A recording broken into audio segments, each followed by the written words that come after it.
오늘 말씀의 제목은 하나님의 방식으로 승리입니다. 하나님의 방식으로 승리하라. 오늘 본문은 누구나 한 번쯤은 들어봤을 여리고 성 이야기입니다.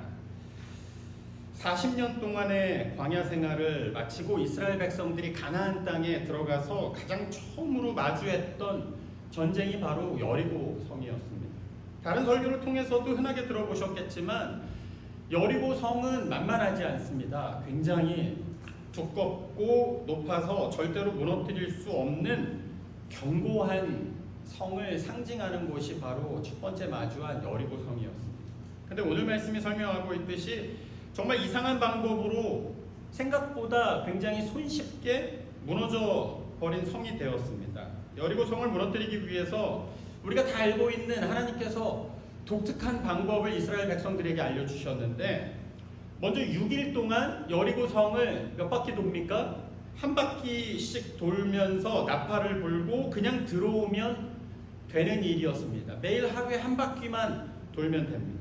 그리고 마지막 날인 7번째 날에는 한 바퀴가 아니라 몇 번을 돌죠? 7번을 돌면서 소리를 외치면 성이 무너져 내린다는 하나님의 미리 예언해 주시는 말씀이었습니다.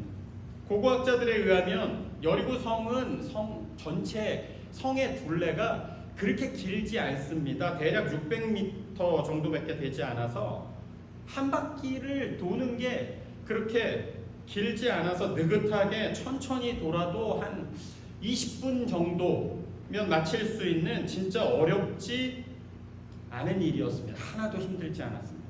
하루에 몇십 번씩 아니면 100번씩 몸에 무리가 될 정도로 어려운 명령도 아니었고, 첫날부터 6일까지는 하루에 한 번이었으니까 동네에서 운동 삼아 그 정도의 거리를 20분 정도 걸어 다닌다면 이게 무슨 운동이 될까 싶을 정도로 약간은 부족하게 느껴지는 짧은 거리였고, 그래서 또 어떻게 생각하면 너무나 작고 하찮은 일이 분명했습니다. 근데 재밌는 것은 어쩌면 하나님께서 주신 명령이 너무 하찮고 어렵지 않은 일이어서 더 깊은 의미가 들어있습니다. 사람들은 이상하게 또 쉬운 일이나 하찮고 작은 일들을 조금 별로 신뢰하지 않고 우습게 생각하는 본능적인 경향이 있기 때문입니다. 사실 엄밀하게 따져본다면 우리가 예수를 믿는다는 것도 그렇게 어렵거나 우리를 굉장히 예수를 믿기에 힘들게 만드는 일이 전혀 아니라는 것 우리가 곰곰이 생각해보면 알 수 있지 않습니까?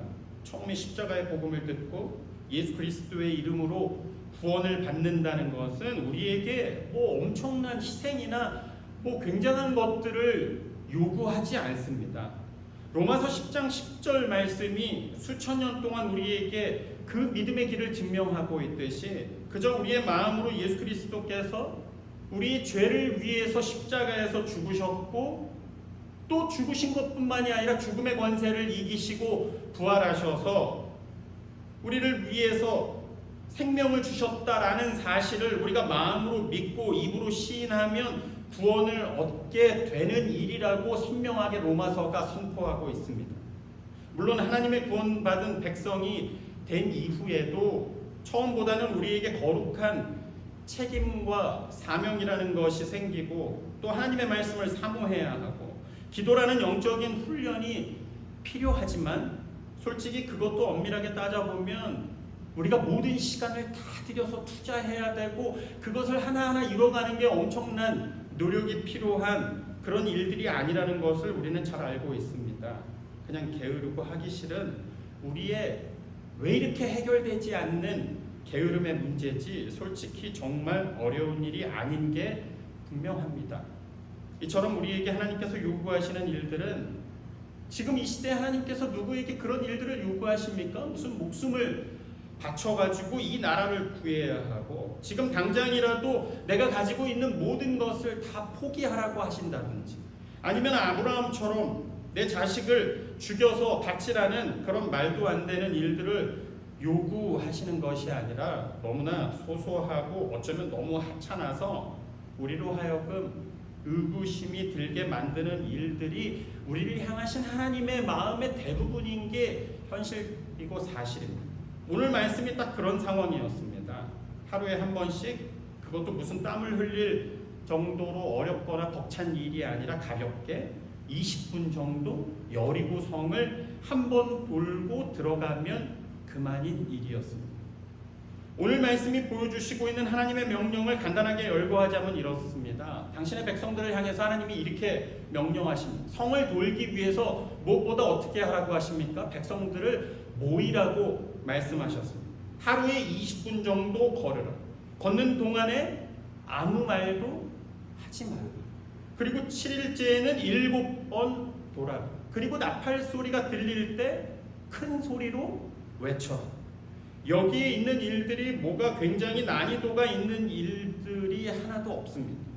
근데 이 말씀을 오늘로 살짝 변환해서 생각해 보면서 이 시대의 교회에서 만나는 사람들이 보여주는 모습들은 어쩌면 이런 소소한 명령에도 만만치 않겠다는 생각을 합니다. 첫 번째, 모이라고 하셨는데 현대 교회가 모이는 거에 그렇게 즐거워하지 않는 시대가 되었습니다. 매일 모이는 것도 아닌데 우리에게는 이유가 너무나 많이 있습니다. 유튜브로 예배하면 되지 않습니까? 분명히 하나님께서는 모여서 하나님을 예배하라고 말씀하셨는데 일단 잘 모이지 않습니다. 우리 삶의 분주함 때문에 뭐가 어려운 일이 있어서가 아니라 늘 예배는 우리 삶에서 어쩌면 첫 번째 우선순위가 아니라 자꾸만 뒤로 밀리는 게 솔직한 우리의 현실이 되어버렸습니다. 그리고 걷는 동안에 말하지 말고, 지금 현대교회에서 이런 명령을 전했다면 어쩌면 난리가 사람들이 났었을 것입니다. 너만 제사장이냐, 모두가 제사장이고 나도 입이 있고 나도 생각이 있는데 왜 말을 하지 말라는 거냐, 정말 그게 하나님의 명령이 맞냐 등등등. 하나도 어려운 일들이 아니지만 지금을 살아가는 하나님의 백성들은 그 소소한 작은 일들도 순종하기가 쉽지 않습니다. 그리고 제가 틈만 나면 부탁을 드리고 계속해서 강조하지 않습니까? 제발 매일 성경으로 말씀을 읽고 말씀을 배우고 날마다 말씀을 묵상해야 합니다.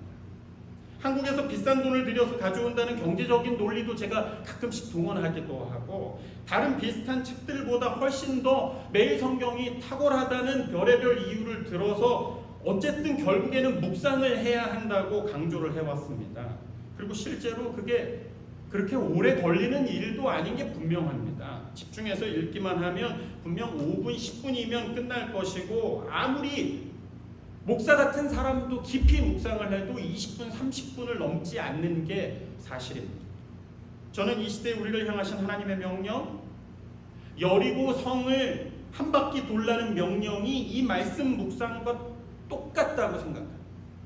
너무나 하찮고 진짜 별것도 아니지만 내가 말씀을 다 알고 있는 것 같지만 결국 이 소소한 묵상을 통해서 우리에게 다가오는 여리고 성과 같은 그 거대한 문제들이 하나님의 방법으로 무너져 내릴 것이기 때문입니다.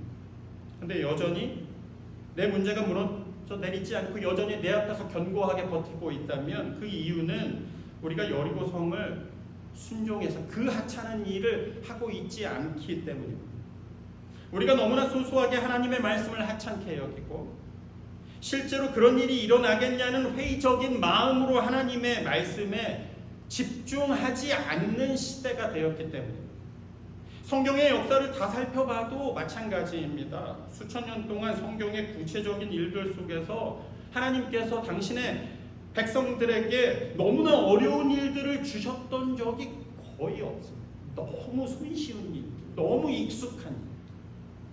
우리가 지금도 하나님과 동행할 수 없는 이유는 그 일이 진짜 어렵고 해내기 힘든 일이기 때문이 아니라, 우리가 할 수 없기 때문이 아니라 하나님의 말씀과 하나님의 사명을 너무나 작다고 무시하고 소소하게 놓쳐버리고 있기 때문입니다.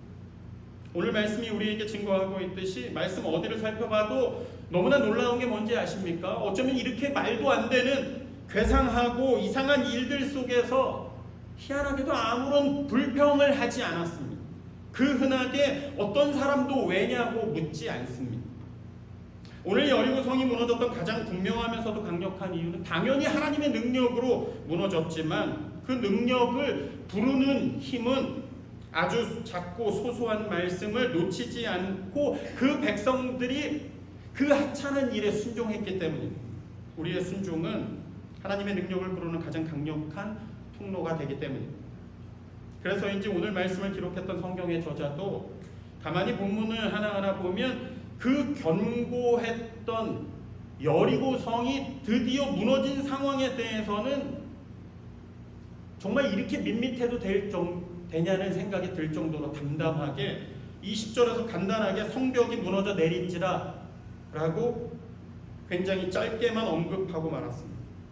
그렇게 견고했던 여리고성이 무너져 내린 그 결과가 중요한 게 아니라 오늘 말씀의 거의 대부분을 차지하면서 설명하고 강조하고 있는 내용들은 오히려 그 과정에 집중해서 말씀을 전하고 있다는 사실입니다. 우리는 습관적으로 결과를 보고 싶어하고 결과에 집중하지만 하나님의 말씀은 그 과정 속에서 소소한 것들, 하찮은 것들을 강조해 주시고 우리로 하여금 지금도 그렇게 살아가기를 원하신다는 말씀입니다. 오늘 본문 여호수아서 6장 전체에서 여리고 성이 무너지기 전까지 제일 반복해서 나오는 몇 가지 이미지가 있습니다. 근데 그 중에 하나가 바로 언약궤입니다. 언약궤가 이스라엘에게 어떤 의미입니까? 하나님이 우리와 함께 하신다는 것을 하나님의 임재를 상징하는 도구입니다. 말씀 내내 우리에게 보여주시는 이미지는 하나님이 그들과 함께 하시고 또 우리가 소소한 일들 속에서 말 같지 않지만 하나님의 말씀에 순종할 때 그 말씀과 함께 할 때 그 두 가지의 조화가 가장 아름답고 결국 가장 큰 능력으로 나타나게 될 것이라는 너무 선명한 메시지입니다. 지금을 살아가는 우리의 삶도 똑같이 마찬가지예요. 우리의 삶이 가장 아름답고 또 하나님의 뜻 안에서 하나님의 그 거룩하신 능력을 보면서 살기 위해서는 우리가 원하는 무엇을 얻기 위해서 집중하거나 그래서 결국 하나님께서 내 소원을 들어주셨어 오직 그 결과에만 집중하는 것이 아니라 무엇보다 먼저 죄악되고 연약한 내 삶 속에서 하나님께서 친히 함께 하시길 위해서 집중하고 또한 소소하고 너무나 하찮은 우리의 일상 속에서 하나님의 말씀에 순종하는 그 과정이 가장 우리 삶에서 중요한 일이 되어야 한다는 말씀입니다. 날마다 하나님의 말씀을 잠깐이라도 읽고 묵상하는 작은 일, 내 가족들에게 사랑으로 최선을 다할 수 있는 너무나 하찮은 일, 하나님을 찬양하고 예배하는 내 작은 평소의 말들과 선택 속에서 하나님의 성품을 품고 있고 품위와 품격이 있어서 내 말과 행동을 통해서 하나님께서 기뻐하는 이런 작고 소소한 일들 속에서 하나님의 놀라우신 능력을 비로소 마주할 수 있는 거룩한 이 시대의 교회, 하나님의 백성의 삶이 될 수 있기를 주님의 이름으로 간절히 축원합니다.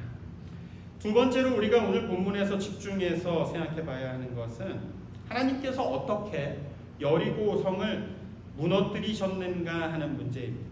앞에서도 강조해서 말씀을 드렸듯이 여리고 성 전투는 굉장히 특이합니다. 그 어떤 전쟁의 역사에서도 이렇게 이긴 전쟁이 있었습니까? 굉장히 유명하고 특별한 사건이 분명합니다.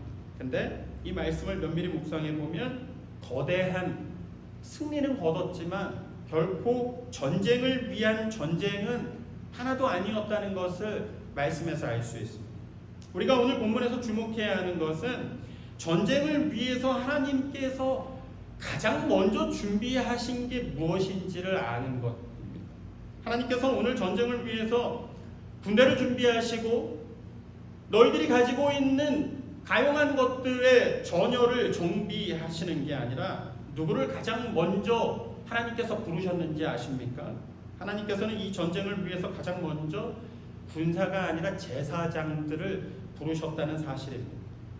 하나님께서 오늘 본문 2절 말씀에서 먼저 이렇게 말씀하고 있습니다.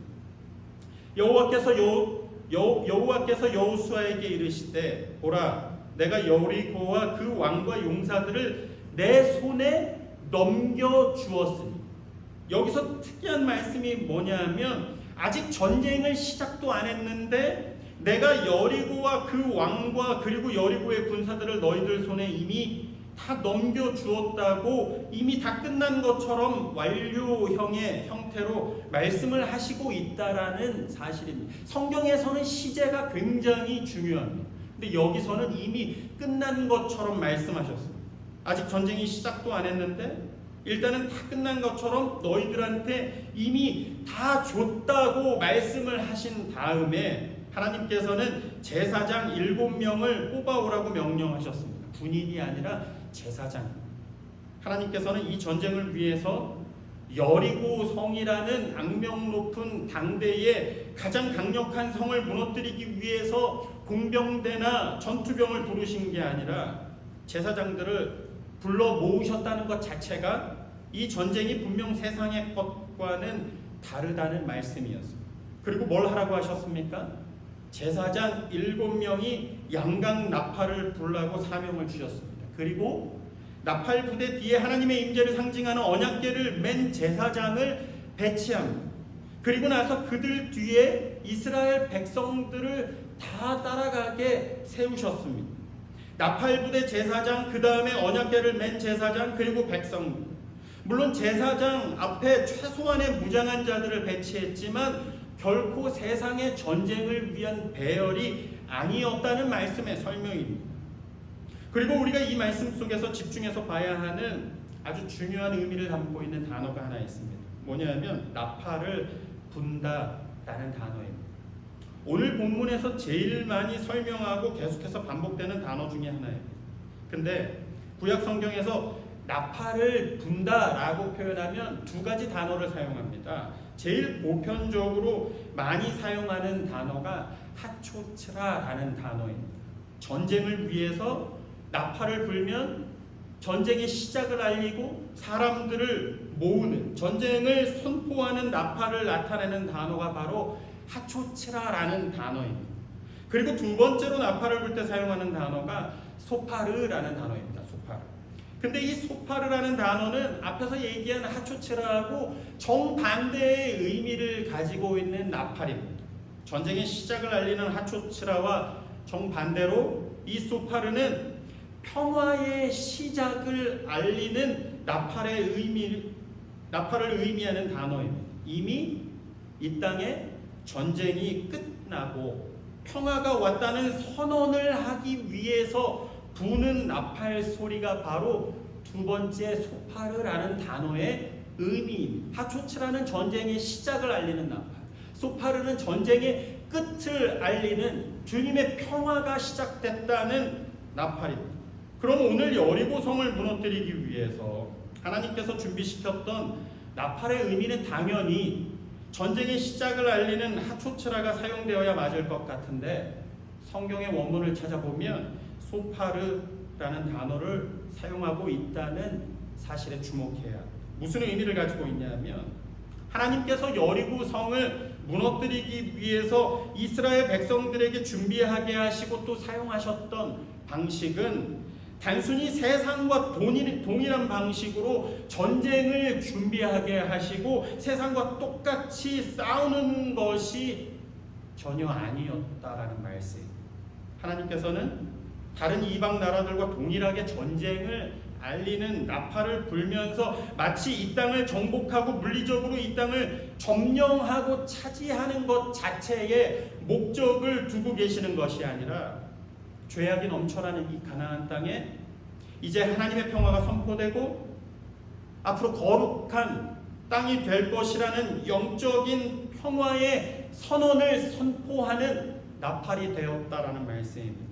제가 지난주에 복음이라는 단어에 대해서 설명을 드렸듯이 로마의 복음은 힘으로 만드는 기쁜 소식이었고 로마의 평화는 전쟁과 군사력으로 만드는 평화라고 말씀을 드렸듯이 여기서도 치열한 전쟁을 통한 힘의 평화가 아니라 하나님의 통치가 선포되고 하나님께서 다스리시는 거룩한 땅이 되어야 한다는 평화의 나팔이 울려 퍼지게 되었다라는 사실입니다. 하나님께서는 단순히 이 여리고 성을 무너뜨리는 것이 목적이 아니라 새롭게 당신의 방식으로 세우는 것이 더 중요한 목적이었기 때문입니다.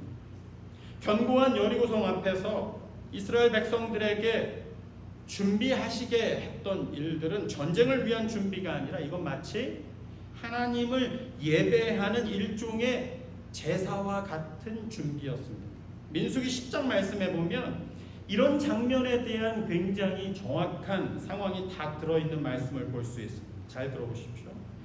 또 회종을 모을 때에도 나팔을 불 것이나 소리를 크게 내지 말며 그 나팔은 아론의 자손인 제사장들이 불지니 이는 너희 대대의 영원한 율례니라. 또 너희 땅에서 너희가 자기를 압박하는 대적을 치러 나갈 때에는 나팔을 크게 불지니 그리하면 너희 하나님 여호와가 너희를 기억하고 너희를 너희의 대적에게서 구원하시리라. 또 너희 희락의 날과 너희가 정한 절기와 초하루에는 번제물을 드리고 화목 제물을 드리며 나팔을 불라. 그로 말미암아 너희의 하나님이 너희를 기억하시리라. 나는 너희의 하나님 여호와이시니라.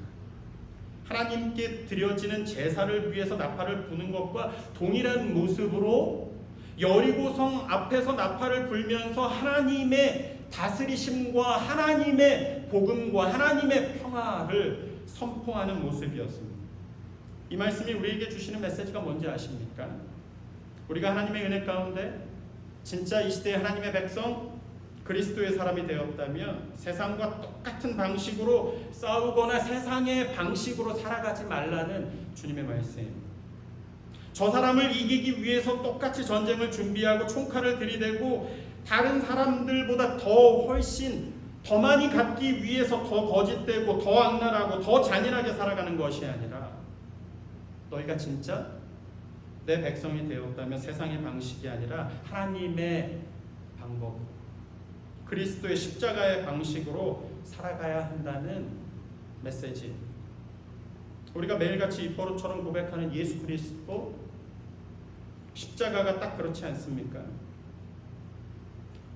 당시에 3년을 내내 주님과 같이 자고 같이 먹고 따라다녔던 제자들도 그런 주님의 방식을 하나도 몰랐습니다.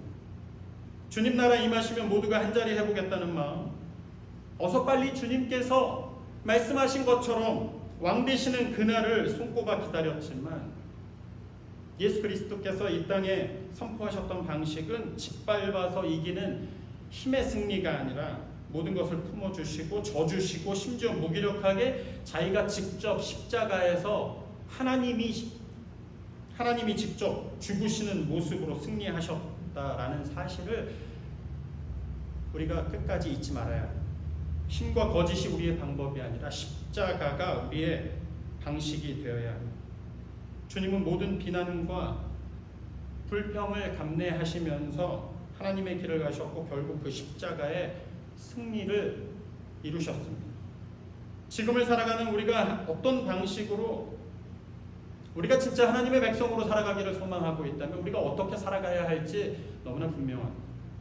어떻게 똑같이 야비하고 똑같이 거짓되면서 하나님의 살아계심을 어떻게 선포할 수 있겠습니까?